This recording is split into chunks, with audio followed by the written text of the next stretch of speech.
On est une année cruciale parce qu'effectivement, en janvier 2019, papa s'en va. Et en fait, pour nous, ça a été, même si on s'y attendait, parce qu'il diminuait beaucoup les derniers moments, mais en fait, c'est le moment où il n'est plus là. Il n'est plus là. Et en fait, de le garder avec nous, c'est aussi de continuer ce qu'il a voulu faire. Et donc, ça nous a tous rassemblés. On était tous très proches au moment de son enterrement. Et on s'est dit, continuer la fondation, c'est un peu continuer papa. Ça a démarré il y a 20 ans, cette fondation. Mais c'était la suite logique d'une carrière déjà bien entamée, bien plus tôt, dans un esprit qui a toujours été à peu près le même. Donc découverte, partage, ouverture, très important, rigueur scientifique, persévérance aussi, c'est très important. Qu'aujourd'hui cette fondation elle s'est enrichie de toutes ces valeurs qui nous habitent.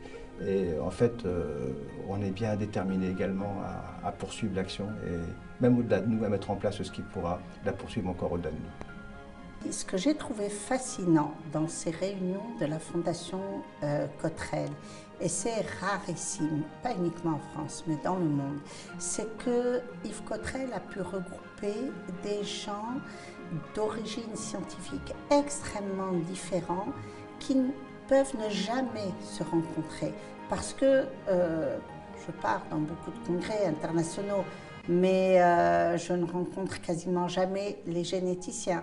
Je les rencontre à la Fondation Cotterell, les biologistes, spécialistes du métabolisme, à la Fondation Cotterell, les spécialistes du neurosensoriel, à la Fondation Cotterell, autour de cette question de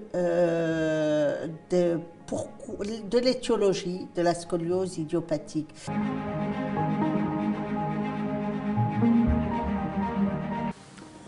On vit aujourd'hui et on vivra demain de plus en plus vieux. Le rachis vieillissant pourrait être le thème d'un prochain chantier.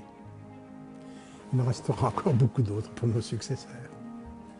Alors, ce qu'on pourrait peut-être dire pour la période actuelle ou la période future, c'est que la masse importante de résultats qui sont en train de s'accumuler suite aux travaux des différents chercheurs dans la Fondation, d'une part, bien sûr, ça nécessite de réunir les pièces du puzzle pour expliciter ce qui se passe au niveau d'une scoliose depuis l'initiation jusqu'à l'aggravation et puis voir comment intervenir et le traitement.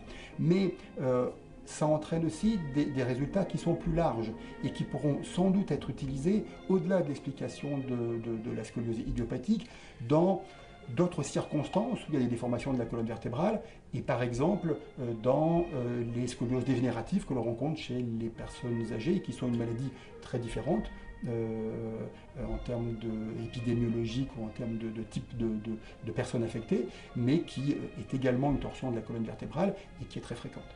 Alors, ce qui a été un peu surprenant, c'est qu'en marge des réunions annuelles et des rendez-vous annuels avec les donateurs, on leur explique un peu ce qu'on fait avec leur argent. On a depuis 2 ans, et ça va continuer, instauré un rendez-vous avec les donateurs, un rendez-vous sur le terrain avec tout type de donateurs. Ça s'appelle des Scolympiades, parce que la Fondation a besoin d'argent et que les levées de fonds ne doivent pas se limiter à des dîners de gala ou à des institutionnels. On veut s'ouvrir vraiment à tout le monde et impliquer les gens. C'est-à-dire qu'on ne leur demande pas juste de donner de l'argent, on leur demande de venir pratiquer du sport avec nous et d'en parler.